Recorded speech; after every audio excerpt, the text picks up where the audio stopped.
Olá, amigos, amigas, economistas, professores de economia, estudantes, bacharéis em economia, todos aqueles que nos assistem. Este é o módulo 3 da oficina Reestruturação de Empresas, promovida pelo Conselho Federal de Economia. Eu pretendo apresentar para vocês hoje alguns tópicos de bastante importância. Vamos a eles.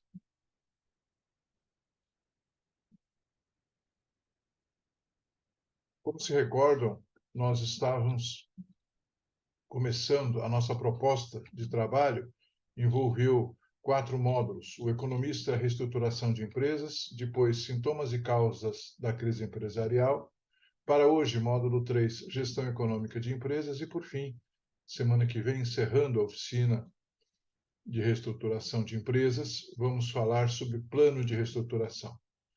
Quando se fala de gestão econômica de empresas, estou pensando em 4 itens que são importantes para que nós tenhamos um bom sucesso na gestão da empresa em dificuldades, especialmente.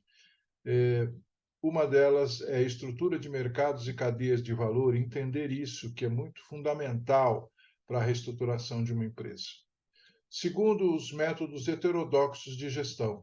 Existem métodos ortodoxos e existem métodos heterodoxos. Vamos ver quais são.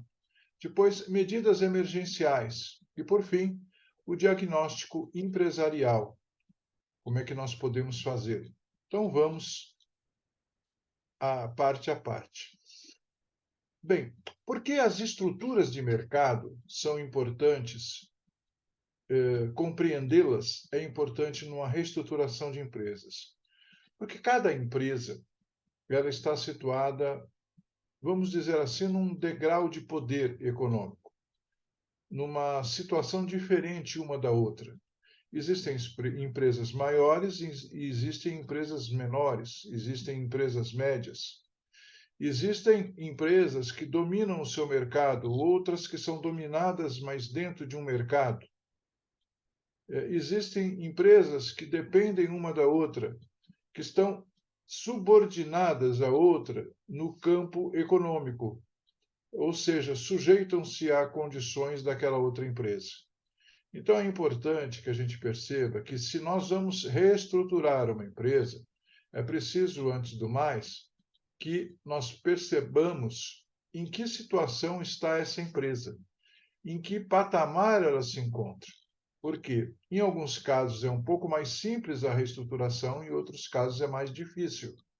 Nenhuma deixa de haver uma solução. Só que essa solução pode ser mais custosa, pode ser mais demorada, pode ser ter que aplicar alguns meios que são diferentes do que se aplicaria normalmente numa reestruturação. Né? Por isso que, quando se fala num processo de reestruturação, e mesmo num processo judicial de recuperação de empresas, não se pode dar um modelo único, não se pode imaginar que todas as empresas serão recuperadas da mesma forma, não só pelo tamanho, né, pela dimensão, pelo porte, mas também pelo ramo de atividade, pelas próprias condições internas e externas daquela empresa.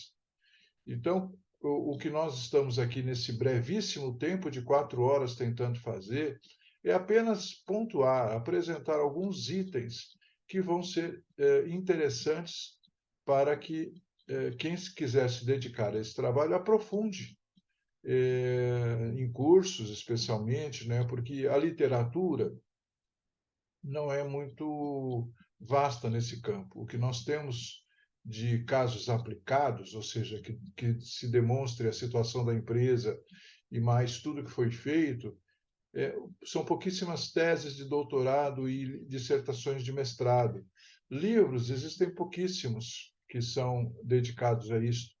É uma matéria extremamente prática que não é ensinada nos bancos escolares da graduação. E ainda não existe, pelo que eu saiba, um curso de pós-graduação em reestruturação empresarial e em consultoria de empresas. Por quê? Porque aí haveria condições de reunir a teoria e a prática, mas isso nunca foi pensado. O que existem são cursos de reestruturação, especialmente de recuperação judicial,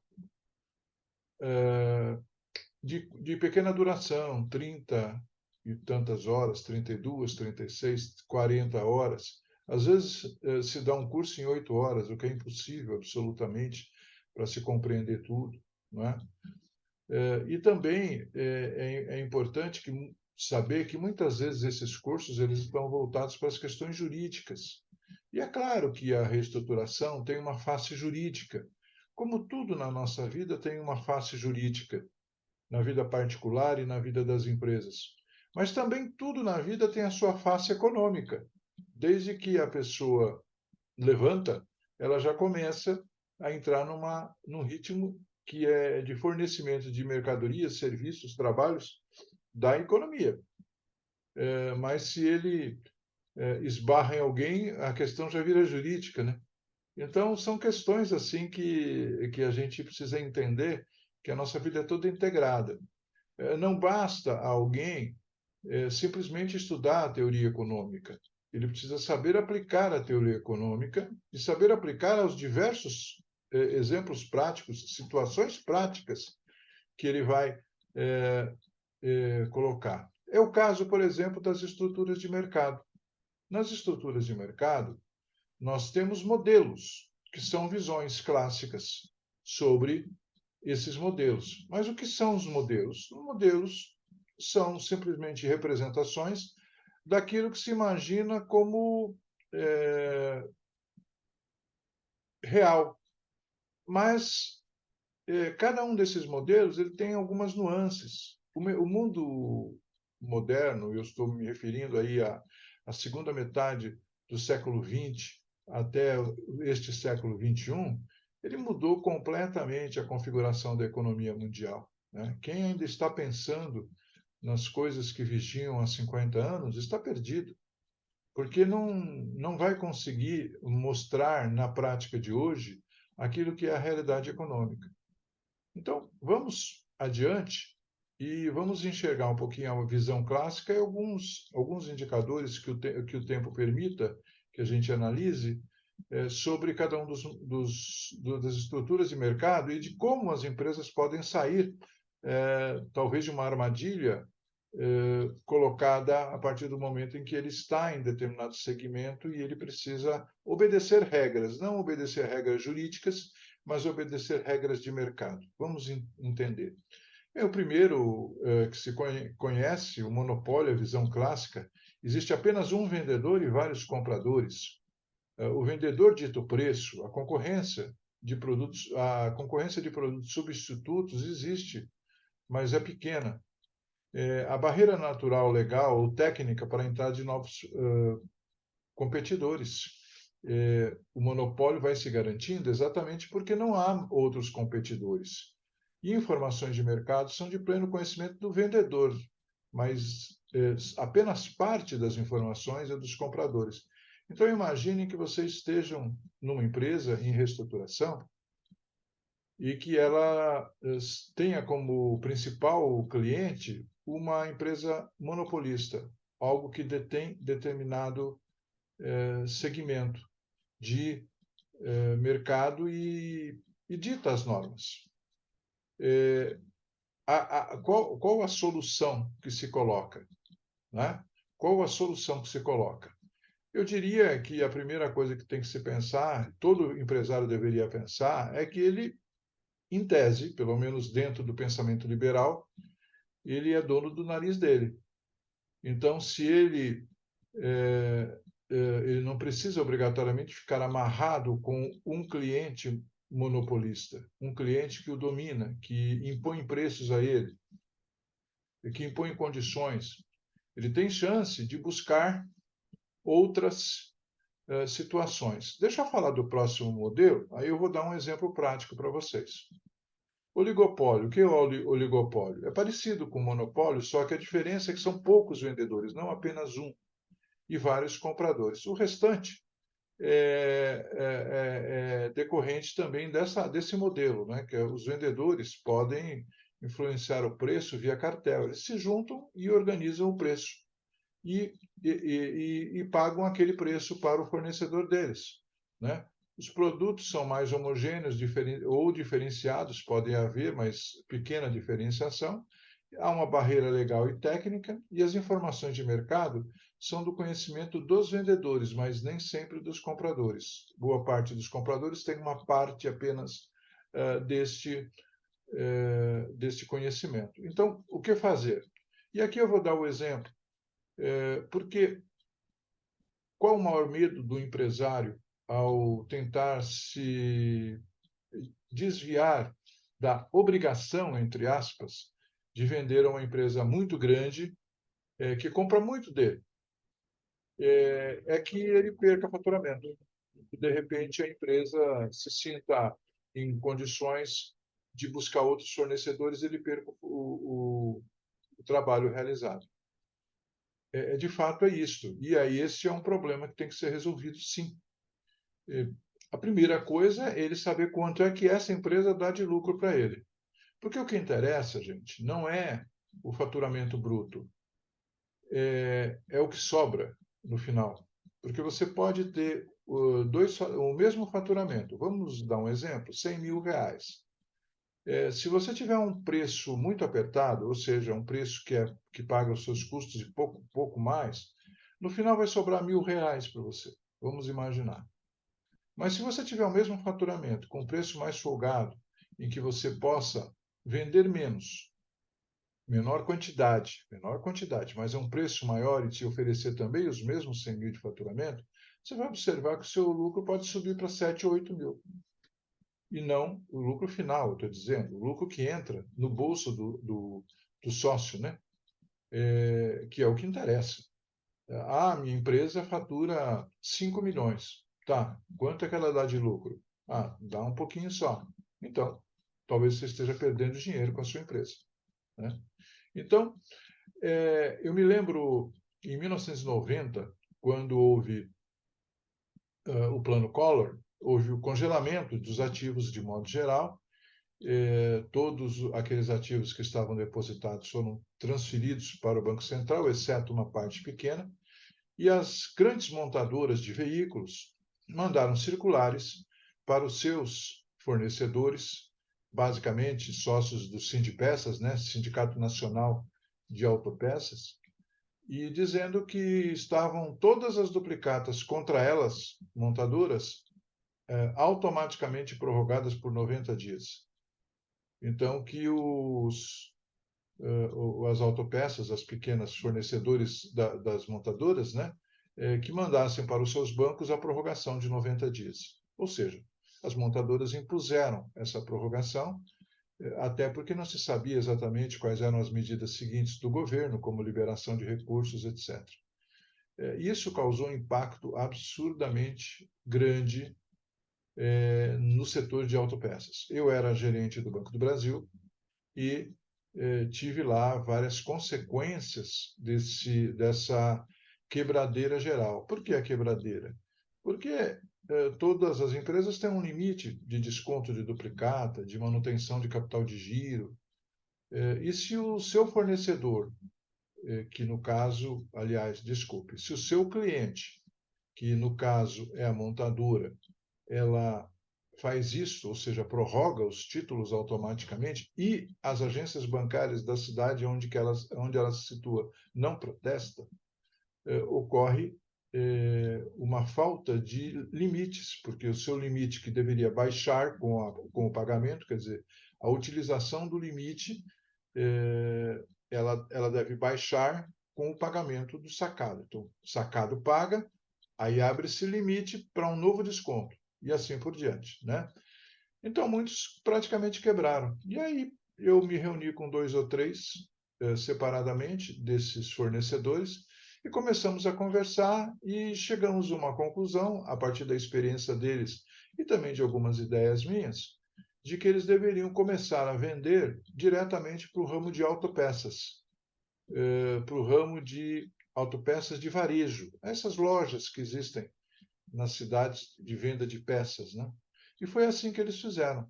Alguns não foram tão previdentes, acabaram ampliando demais o seu mercado, ampliando demais a rede de representantes comerciais e não tiveram cuidado, e por isso tiveram uma inadimplência razoável nas vendas. Mas o lucro era absurdamente maior do que eles tinham quando só vendiam para a empresa automobilística, né? Então, uma saída que eles tiveram foi essa, foi um enfrentamento, na verdade, porque ou as empresas de autopeças morriam, né, ou elas sobreviviam de uma forma diferente. E elas tentaram, então, sobreviver de uma forma diferente. Algumas foram a concordata, que era aquele instrumento, né, legal que existia antes da recuperação judicial, e outras continuaram com dificuldades, mas mantiveram as suas operações. Então, essa é uma das formas de você buscar. O que importa é o seguinte: a empresa pequena e média, ela, tanto quanto possível, deve deixar de concentrar as suas vendas num único cliente ou em pouquíssimos clientes. Porque se esses pouquíssimos clientes deixarem de comprar dela, ela quebra. Simplesmente é isso, né? Vamos adiante. Monopsônio é a visão clássica. O monopsônio é vários vendedores e um só comprador. É o contrário do monopólio, né? No monopólio você tem um vendedor e vários compradores. Aqui você tem vários vendedores e um só comprador.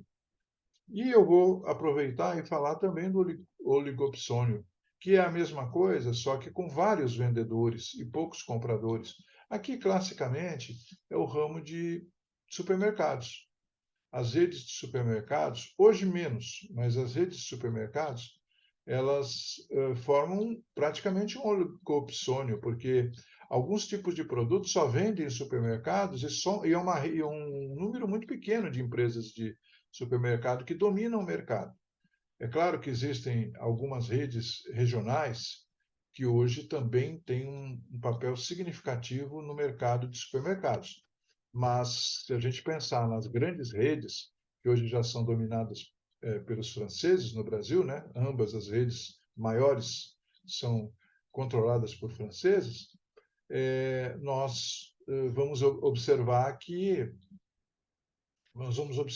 existe uma dificuldade. Qual é a dificuldade? O comprador, na verdade, ele influencia o preço, porque ele é esses compradores, quando é um, pior ainda, né? Voltando aqui, ó, quando é um, o comprador dita o preço. A grande rede de supermercados vai dizer o quê? Eu quero pagar tanto. Se não quiser vender, não tem problema, compro de outro. E é assim. E isto significa que você tem que administrar os seus custos dentro do preço que o grande supermercadista exige de você. O que acaba ocorrendo é uma redução muito grande de faturamento, aliás, não de faturamento, de lucro final. O faturamento pode ser até enorme, mas acontece que ao final não sobra muito, né? E é isso que impede. Então, quando você está do lado daquele vendedor para uma empresa, para um mercado em que se compra através de poucos compradores, aí a gente começa a perceber que isto tem uma influência muito grande no desempenho da empresa. Então, é preciso também buscar novos compradores, buscar outras formas. Aí nós temos a concorrência monopolista, que são vários vendedores, vários compradores. Ela, nenhuma parte isolada dita o preço, mas pode haver alianças entre elas, de um lado e do outro, produtos diferenciados, e as informações de mercado são plenamente de conhecimento dos vendedores e concorrentes. E a concorrência perfeita, né, em que não há nenhum tipo de influência a não ser as ordens de mercado, né, a dinâmica do mercado. Essa dinâmica do mercado é um pouco ilusório isso, né? O mercado, de um modo geral, capitalista, desde a época em que foi instalado, e mesmo antes, ainda no mercantilismo, sempre acabava por propagar essa ideia da liberdade das pessoas, dos vendedores e dos compradores. Mas isso nunca foi ideal, né? Nunca foi efetivamente colocado. O papel do Estado nunca foi da forma como se divulga, né? O Estado continua sendo muito importante, inclusive para os agentes econômicos, mesmo que eles digam que há uma liberdade de mercado, ou deve haver liberdade de mercado. Mais uma questão que eu coloco aqui para vocês, então, entendendo a estrutura de mercado, você consegue, de alguma maneira, situar-se qual é a estratégia de você, onde você está. Onde eu estou? Eu sou um comprador de um vendedor que é monopolista ou de um oligopolista, quer dizer, um conjunto de grandes compradores e eu sou um pequenininho vendedor. Ou então eu sou um comprador, eu sou um vendedor no mercado que só tem um comprador e assim por diante. Então, são situações que vocês vão colocando dentro da régua, vamos dizer assim, para entender que lado, que jeito existe de sair. Quanto menos dependência houver dos maiores, melhor para a pequena e média empresa. Mas isso não significa que dê para fazer tudo de uma vez, porque ela pode perder um faturamento significativo. Por isso é que muitas vezes vale a pena a gente pensar na cadeia de valor. O que é a cadeia de valor? Eu vou falar só sobre a estratégia, a vantagem competitiva e estratégia, e depois começar sobre cadeia de valor especificamente. Diz no livro Vantagem Competitiva, do Michael Porter, ele diz o seguinte: uma empresa que pode posicionar-se bem é capaz de obter altas taxas de retorno, mesmo que a estrutura industrial seja desfavorável e a rentabilidade média da indústria seja modesta. A base fundamental do desempenho acima da média a longo prazo é a vantagem competitiva sustentável. Ou seja, você pode ter uma empresa, e vamos pensar no conjunto das empresas do mesmo ramo, e aí isso é chamado de indústria, né? Empresas do mesmo ramo.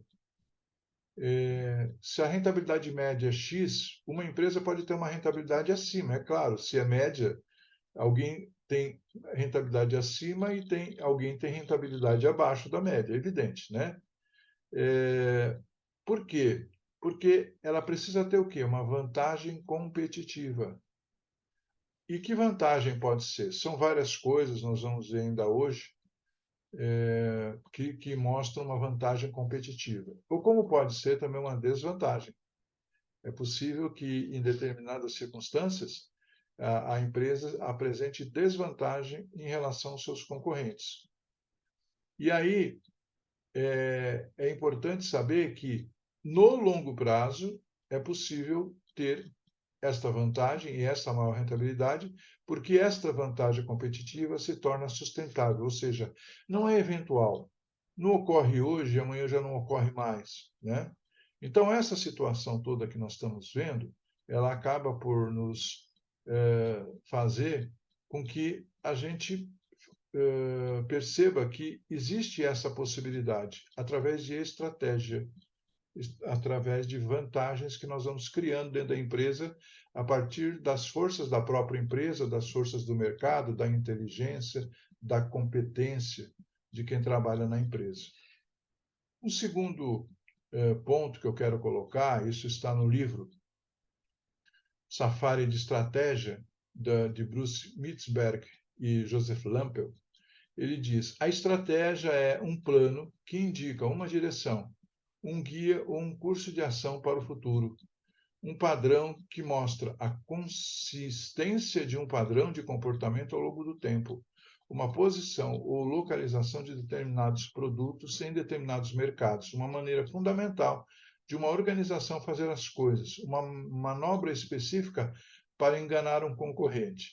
Isso daqui são várias definições, na verdade, de estratégia. O que mais interessa para nós é que a estratégia também não é de curto prazo. Ela pode ser de curto prazo, mas ela tem que permanecer. Ela precisa ter projeção para o futuro, de forma sustentável, com consistência, com um padrão. Por isto, quando se faz uma reestruturação, o que vocês que farão a reestruturação vão dar para a empresa, praticamente, é mais isto aqui, a estratégia que é de curto prazo, que vai se tornar de médio prazo e de longo prazo, para que ela se sustente sozinha, para que não haja essa quebra da sustentabilidade dela por uma falta de estratégia. E aí vocês me perguntam, mas na prática, as empresas, depois que se faz a reestruturação, elas continuam com os mesmos princípios aplicados durante a reestruturação? E eu digo para vocês que muitas vezes não. Que muitas vezes, depois daquele profissional que passa pela empresa para reestruturá-la, organiza as finanças, organiza a produção, a parte comercial, a parte logística, a parte de marketing, tudo. Ele organiza tudo. Deixa tudo organizado. Quando ele sai, começa a haver um certo relaxo da parte dos gestores, quer seja dos proprietários, quer seja dos gestores ou mesmo dos funcionários, e depois de um certo tempo ela já não tem uma direção muito forte. Até porque no Brasil, de um modo geral, não existe uma linha de cultura empresarial. Quando a gente fala cultura empresarial, são formas de entender a empresa e transmitir de geração para geração. Quando eu comecei no mercado de trabalho, e faz muitos anos, né? Dos 62 já são 55 anos de trabalho, mas no mundo corporativo, 48 anos. Antigamente, um empregado começava numa empresa e ele terminava a sua carreira na empresa. Ele ficava 30 anos na empresa. Só que isso foi se perdendo, naturalmente, pela dinâmica de mercado. Então, hoje, o que existem são as pessoas que têm melhores condições sob a ótica do mercado, elas passam a ser gestores ou funcionários responsáveis por outras empresas, né? Então, elas passam a outros cargos e vão, de tanto em tanto tempo, mudando de empresa. Isso faz com que não haja muita ideia da tradição do conhecimento. E, por isto, mesmo mantendo-se os sócios, a não ser que eles sejam muito firmes com relação a isso, a empresa vai variando de estratégia e vai variando de procedimento. Então, esse é um problema sério em todas as empresas. Para nós que fazemos reestruturação, isso não chega a ser um problema. Por que não chega a ser um problema? Porque nós vivemos disso, né? De reestruturar. E a gente sabe que mesmo que a empresa continue da forma como ela era antes, quando nós deixamos a empresa redonda, certinha, bem direito, como deveria ser, mesmo que ela continuasse assim, vão vir novos desafios para ela. E quando vier esses novos desafios, tem que se reorganizar novamente, tem que se reestruturar. Aí o reestruturador, né, o consultor de reestruturação, ele também deve se adaptar, ele tem que aprender. Eu já falei isso em outro dia. O reestruturador de empresa ele tem que aprender numa empresa e passar isso para as outras empresas que ele está trabalhando ou vai trabalhar. Porque não se referindo ao nome da empresa, ao ramo, mas aquilo que é o centro do aprendizado, ele deve sempre multiplicar. Ele é um repassador de conhecimento também, não se pode imaginar de forma diferente. Com relação à cadeia de valor, é interessante o seguinte: muitas vezes nós não sabemos avaliar bem essa questão da cadeia de valor. O que é a cadeia de valor? A cadeia de valor é aquela que vai agregando valor ao longo do tempo, ao longo do processo produtivo. Isso classicamente, né? Eu vou dar uma variação disso para vocês, mas classicamente você tem o início de boa parte dos produtos industriais, você tem, na verdade, na agricultura. Depois da agricultura, você tem o transporte, você tem o atacado, ou a compra direta, depende. Depois você tem a indústria, que por sua vez transforma aquele produto agrícola e agrega outros produtos.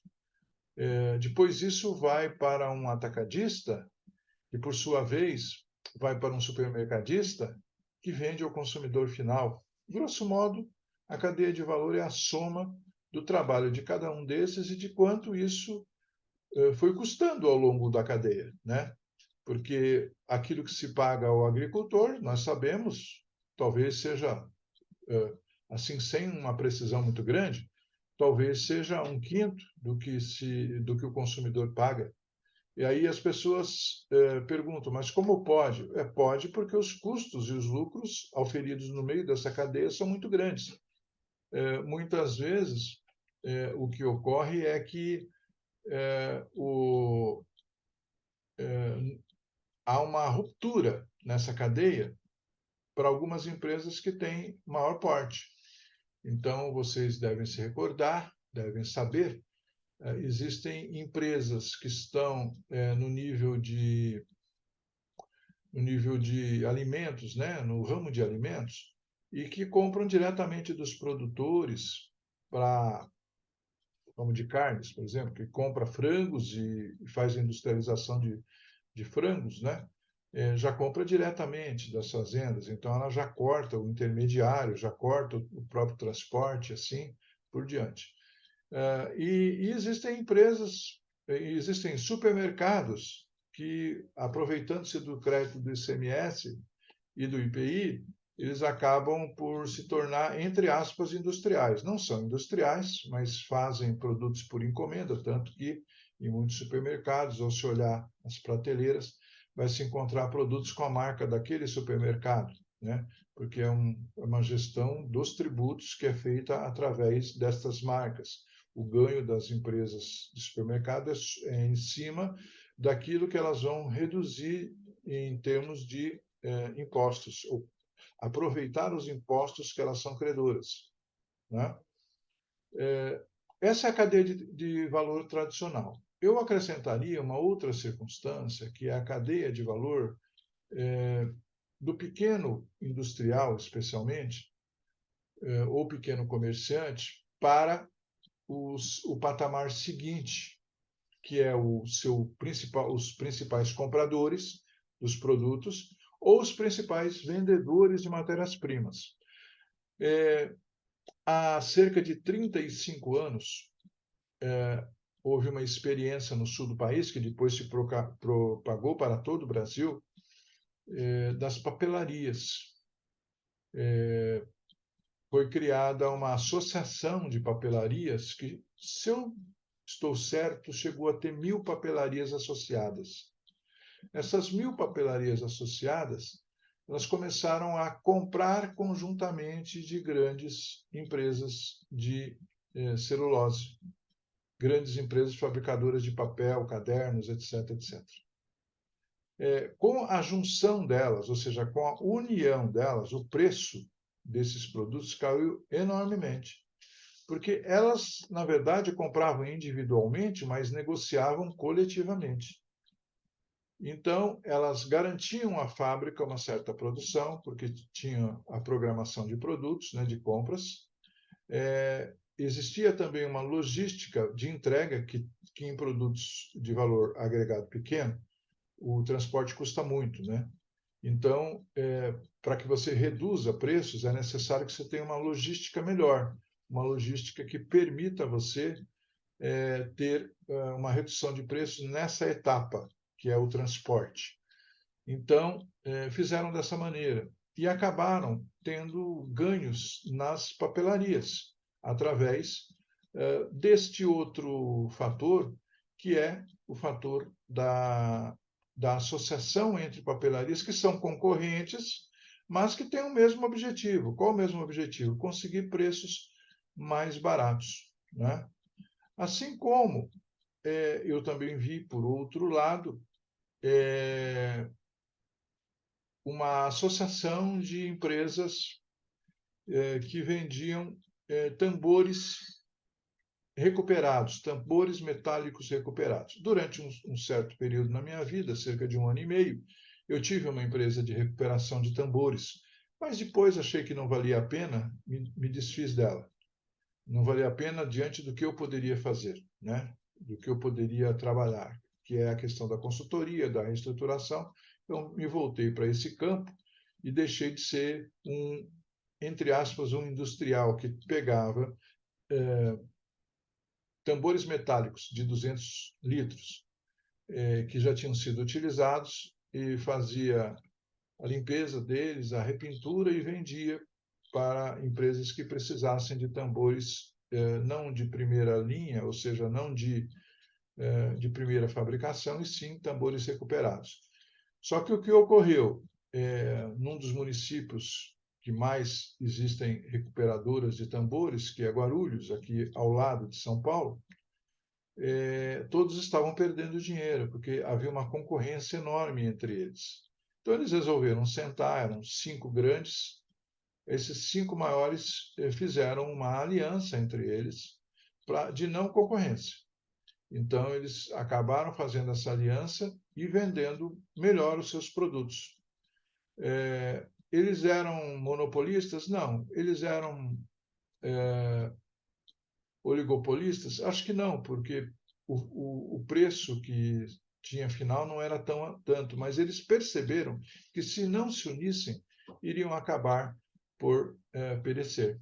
E isso também foi positivo para as recuperadoras de tambores menores, porque elas começaram a prestar serviços para essas empresas. Então, existem várias formas de se fazer a cadeia de valor, e não posso esquecer um último, que eu já mencionei, a verificação da cadeia de valor em produtos agrícolas. Fiz isso com o setor de batatas do CEAGESP de São Paulo, mas existem outros setores que também precisariam se pensar nisso, porque há muita perda de dinheiro nessa sequência, desde o agricultor até o feirante, e valeria a pena fazer uma reestruturação no setor, não apenas numa empresa, né? Quais são as premissas de valor quando eu falo de parcerias na cadeia de valor? O que eu estou me referindo? Então, nós temos assim uma cadeia de valor que eu chamaria de vertical, que é do fornecedor até o consumidor, e uma outra horizontal, que é agregando indústrias ou comércios do mesmo ramo. Mas quais são as premissas disso, dessas associações entre aquele que começa lá atrás na agricultura até chegar no vendedor final, ou aquele que é, em certo sentido, concorrente um do outro? Tem que haver um fortalecimento dos participantes.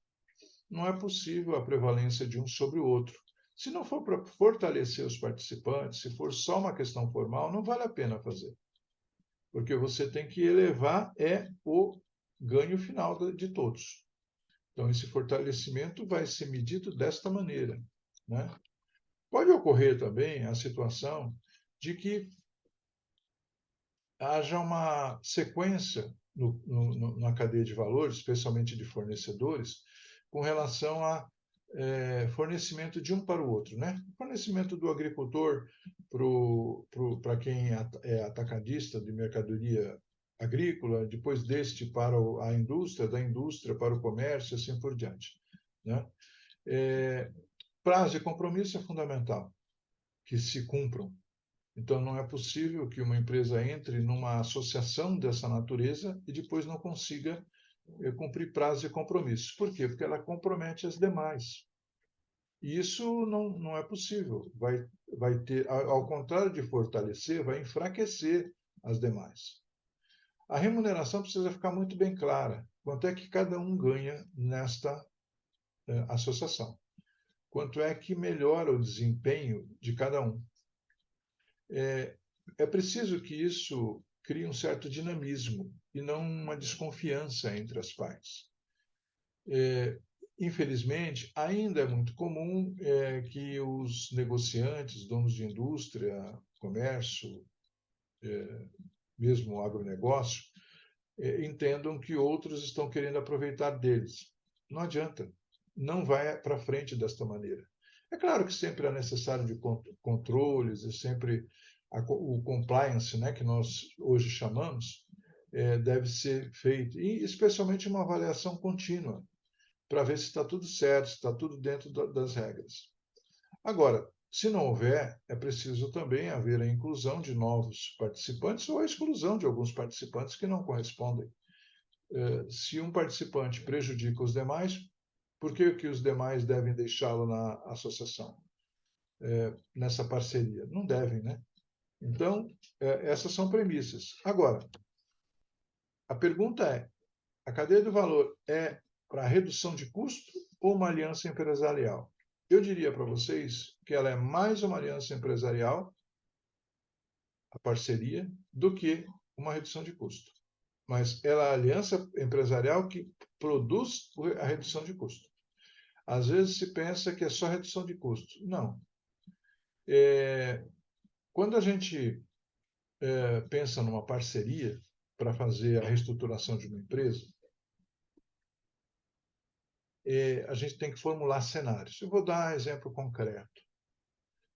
Quando eu fiz a reestruturação de uma empresa de uma academia de balé, o que ocorria? Ocorria que os negócios, não havia geração de negócios naquela academia. Existia uma exploração única da seguinte forma: o aluno paga a mensalidade e a academia sobrevive com essa mensalidade. E aí o que a gente foi analisar? Quais eram os reflexos possíveis desse negócio balé na vida das pessoas e na vida das empresas que poderiam se interessar por isso? Então, nós fizemos um planejamento que envolveu, por exemplo, o fornecimento de uniformes para os alunos e para os alunos e também fantasias para os shows, né? Porque sempre existe isso, existem espetáculos de dança que são feitos periodicamente pelas escolas, seja para congraçamento daqueles que estão lá na escola, para apresentação aos pais do resultado do trabalho daquele ano, por exemplo, seja para fazer propaganda, ou seja, para participar de eventos remuneradamente, inclusive. Todo esse campo do vestuário não estava agregado na possível receita da academia. Mas pensem bem, só existe o vestuário, os uniformes, só existe as fantasias dos espetáculos porque existe a academia. Se ela não existisse, não existiria nada disso, não é? Então é preciso que a academia tenha a participação, sua participação, na geração de negócios para os fabricantes de fantasias e de uniformes. Então, esse foi um ponto. O outro ponto, escuta, o pessoal que frequenta aqui, seja aluno, seja pais, sejam os novos alunos que nós vamos buscar na terceira idade, eles não têm relacionamentos com empresas? Que tipo de empresas as pessoas têm relacionamento? Bem, a maioria das pessoas tem relacionamento com planos de saúde, com supermercados, com escolas de diversos níveis, livres ou regulares, com questões de lazer, né? Alternativas de lazer, culturais, turismo, quando viajam, né? E várias outras empresas que estão aí em volta da vida das pessoas. Pois então, vamos fazer uma associação com essas empresas, porque se a gente verificar com os atuais alunos e também prospectar outras alternativas, não podemos fazer um cartão de benefícios para os alunos, para os nossos alunos? Porque se esses nossos alunos levarem esse cartão com o nome da academia, nesses estabelecimentos comerciais, ou mesmo pela internet, ter algum código para compra, primeiro, divulga a academia, mas, ao mesmo tempo, dá um benefício para eles.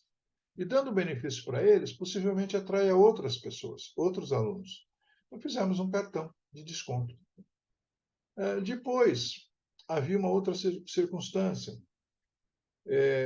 Precisava se fazer, no caso da terceira idade, precisava se fazer o uso de um espaço, né? Porque os idosos não iriam sair do seu condomínio para ir à academia. Então, foi feita uma aula no condomínio. Aí o condomínio cederia o espaço físico para que houvesse as aulas de dança. Então, pensamos também numa remuneração para o condomínio. Sempre o condomínio tem interesse em ter maior remuneração, porque ele se equilibra ali dentro das receitas e despesas, como ele ganha também se colocar uma placa de propaganda no alto de um edifício, também vai ganhar, né? São rendas extras que alguns condomínios utilizam. Então, isso e outros aspectos nós fomos colocando a partir do negócio, a partir das características do negócio. Isto são situações em que vai havendo alianças entre as empresas. Isto pode reduzir custos, isto pode aumentar receitas, isto pode facilitar a logística, pode criar novas oportunidades, mas também existem riscos nisto. Quais são os riscos? A associação do nome da sua empresa com uma empresa que não tenha, que não seja regular, que tenha cometido algum crime, que esteja sendo condenada por alguma coisa, né? Pode acontecer. Então, isso tem que ser pensado, tem que ser analisado, tem que ser previsto, coberto, prevenidos os riscos de um modo geral, né? Vamos direto agora a métodos heterodoxos de gestão. O que eu quero dizer com isto? São formas que você tem de dirigir uma empresa sem obrigatoriamente passar por aquelas regrinhas de fluxo de caixa, etc., que tem, a regra existe, né, do fluxo de caixa, mas vamos pensar de outro jeito.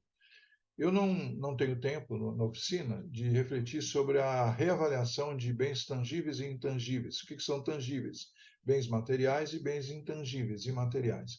Mas o que eu posso dizer para vocês é que as empresas, de modo geral, elas não ligam, elas não prestam atenção no valor dos seus bens materiais, máquinas, equipamentos, imóveis, instalações, e não ligam para os seus bens intangíveis, marcas, patentes, outras situações todas que existem, fundo de comércio, etc. Só que isso tudo é bem da empresa. E o que ocorre? Esses bens podem ser negociados, locados, vendidos, cedidos por um certo tempo. Para quê? Para evitar que a empresa precise recorrer ao sistema financeiro. Então, há investidores que investem em bens tangíveis e intangíveis. Então, ele compra o maquinário da empresa. Por exemplo, todo o parque industrial de uma empresa não pertence mais a ela, a que produz, mas a uma outra empresa que é a titular da propriedade desse maquinário. O que ganha essa que comprou? Ela ganha o aluguel, porque ela aluga para essa segunda empresa que produz. Essa segunda empresa que produz, ela vai conseguir ter resultado em cima da produção, sem se preocupar com a propriedade dos bens produtivos. O que ganha aquela empresa que vendeu, a que produz e vendeu as máquinas? Ela ganha o capital, porque aquilo que estava imobilizado passa a entrar no caixa dela e ela pode quitar todas as suas dívidas e ainda sobrar capital de giro. Estou falando de situação ideal, né? Não sei se todas as dívidas, pagar dívidas e ainda sobrar capital de giro, e ela não precisa pagar juros sobre isso. quer dizer, todas as suas dívidas quitadas, acabou o juro. Vai lá, negocia a dívida, procura um desconto, etc. Quita a dívida, não paga mais juro.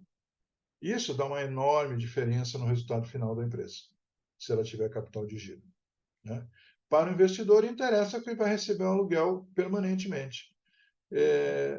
E isso aconteceu no Grupo Pão de Açúcar, né? Quando o Grupo Pão de Açúcar foi adquirido pelo Casino, na França, eles tinham lá, na época, acho que 900 milhões em imóveis, e então a condição foi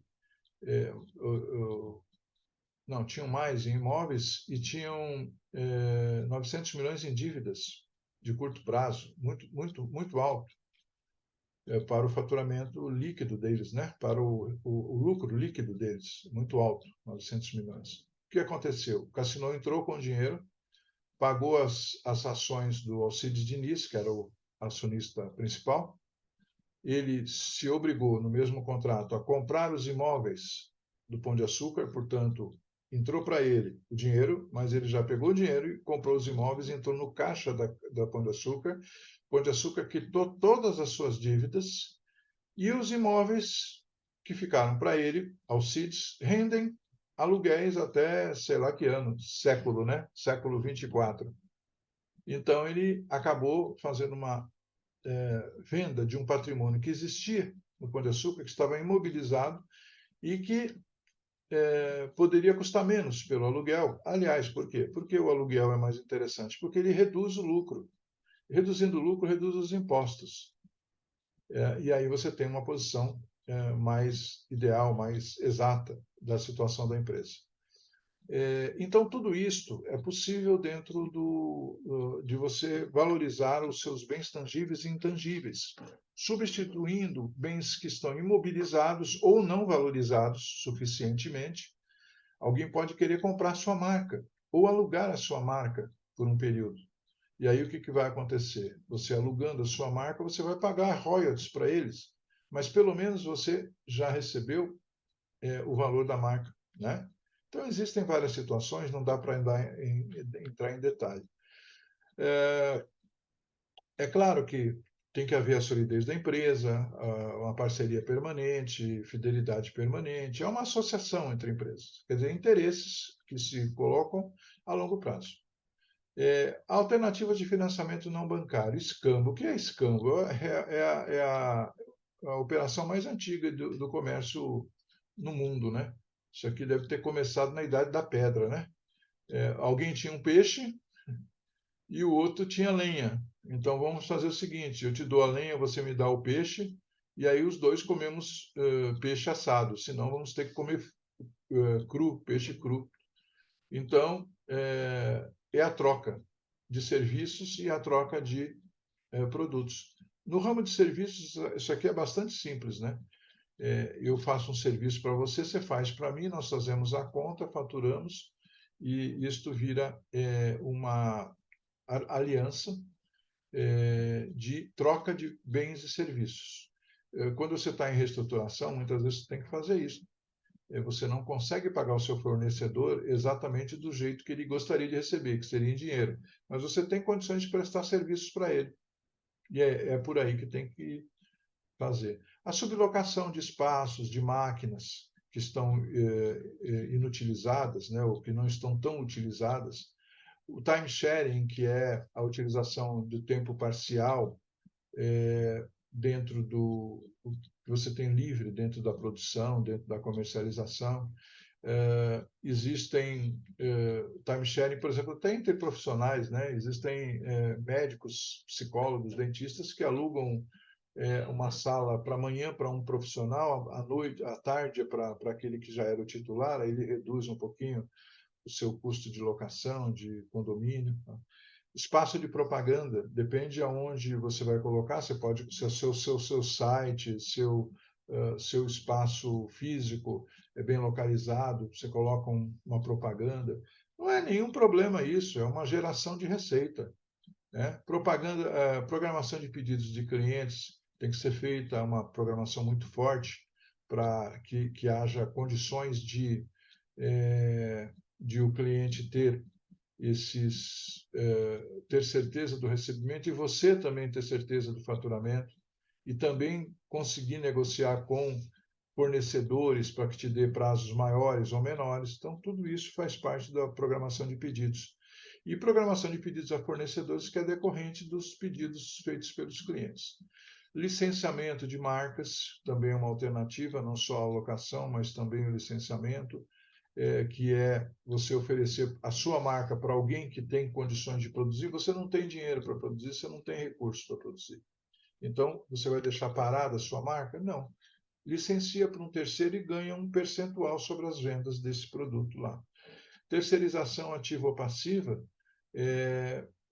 que seria ou você terceirizar buscando serviços de outros, ou você dar serviços para outros, porque é mais interessante do ponto de vista do custo. A recuperação de créditos é uma fase que eu estou cumprindo numa grande empresa hoje, que tem um passivo de 11 bilhões, mas tem 15 bilhões de ativos, né? Entre os quais muitos créditos. Estamos agora partindo para recuperar créditos.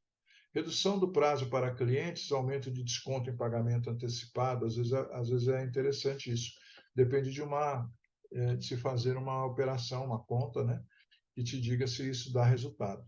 Alianças estratégicas, eu já comentei. Depois nós temos convênios de descontos para clientes, já comentei no caso da academia. Desintermediação financeira, tanto quanto possível, sair do âmbito do mercado, tanto quanto possível, escapar do banco. Mas se não tiver jeito, fique com o financiamento bancário até onde você puder. E se puder sair, melhor. Mas se não puder, comece a oferecer bens tangíveis e intangíveis após uma avaliação, em garantias de operações, o juro teoricamente cai um pouco, né? Capital de giro direcionado a fornecedores, salários e insumos só. Não pegue mais capital de giro para pagar dívida e muito menos para investir. Operações menos onerosas, desconto, compra vendor, desconto, duplicatas, ele custa o dobro do compra ou vendor. Vendor é uma operação que se faz entre o fornecedor e o vendedor, e que acaba reduzindo bastante o custo. Depois vocês pesquisem, por favor, isso, que não dá tempo da gente falar. Créditos governamentais a juros subsidiados existem, é só buscar. Depende do ramo, tem bastante financiamento ou governamental ou de instituições multilaterais que ajudam as empresas. Parcelamento ou reparcelamento de dívidas bancárias e revisão de contratos bancários. Se você não tiver, eu vivo disso, né? De fazer revisão de contratos bancários, e de cada 100 contratos bancários, 101 estão errados, né? Então, tem que rever, né? Diagnóstico relâmpago. Aqui eu não vou poder aprofundar muito, por causa do tempo, mas eu digo, por que um diagnóstico relâmpago? Porque não dá tempo de fazer um diagnóstico muito rápido. Então, o que eu tenho que fazer? Eu vou buscar levantamento do fluxo de caixa de 30 dias. O que vai acontecer nos 30 dias se eu não fizer nada? Se eu não mudar nada, o que vai acontecer? Eu vou perceber os buracos, né, no fluxo de caixa. Depois eu vou fazer a separação entre desembolsos para operação e para quitação de dívidas. Eu não preciso pagar dívida já. Eu consigo não pagar dívidas renegociando ou deixando de pagar mesmo, né? E aí eu vou jogar o dinheiro para a operação, se eu puder. Então eu preciso ver se eu consigo deixar de pagar dívida ou renegociar as dívidas.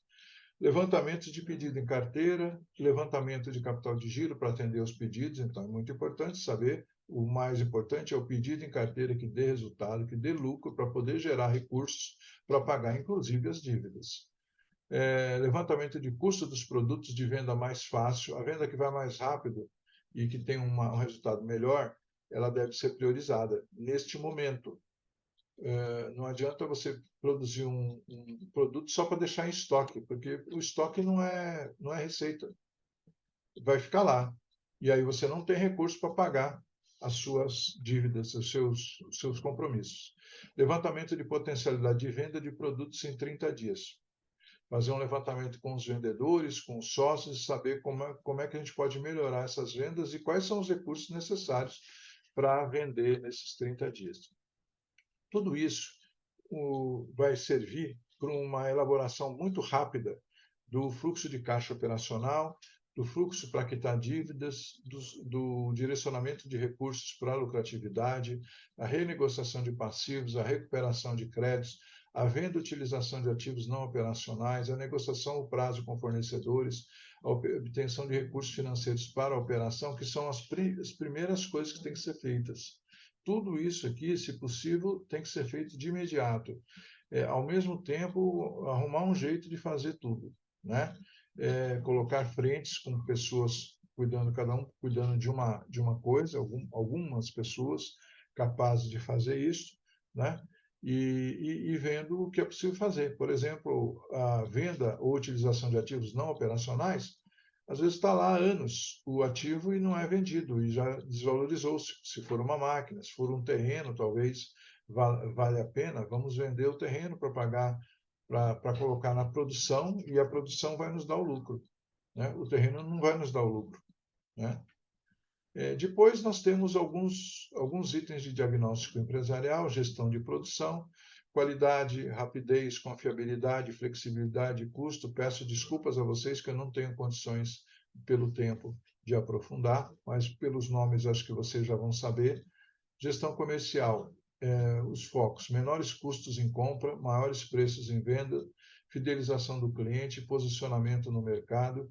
Gestão financeira, fluxo de caixa, o financiamento da operação, o endividamento, uma análise importante, e os investimentos. Gestão integrada, informação: quais são as informações que a gente tem, qual a influência das informações, o que é útil, o que não é útil para a decisão, o engajamento dos funcionários, os resultados. E, por fim, os indicadores financeiros, que são estrutura patrimonial, endividamento e liquidez, que se tira no balanço ajustado, né? Ajustado com a realidade, porque às vezes o balanço não tem nada a ver com a realidade, né? Então, você tem que ajustar esse balanço com a realidade. Tudo isso que eu estou falando aqui, tudo são técnicas que são aprendidas não numa oficina de 4 horas, né? Ele precisa de mais tempo para analisar cada um dos itens, e cada um dos itens vai nos trazer resultados finais melhores, ou seja, mudanças que é possível operar em cada um desses itens que eu acabei de falar para vocês, tá bom? Então, agradeço a vocês, e a gente volta na próxima semana com o módulo 4 da oficina. Obrigado.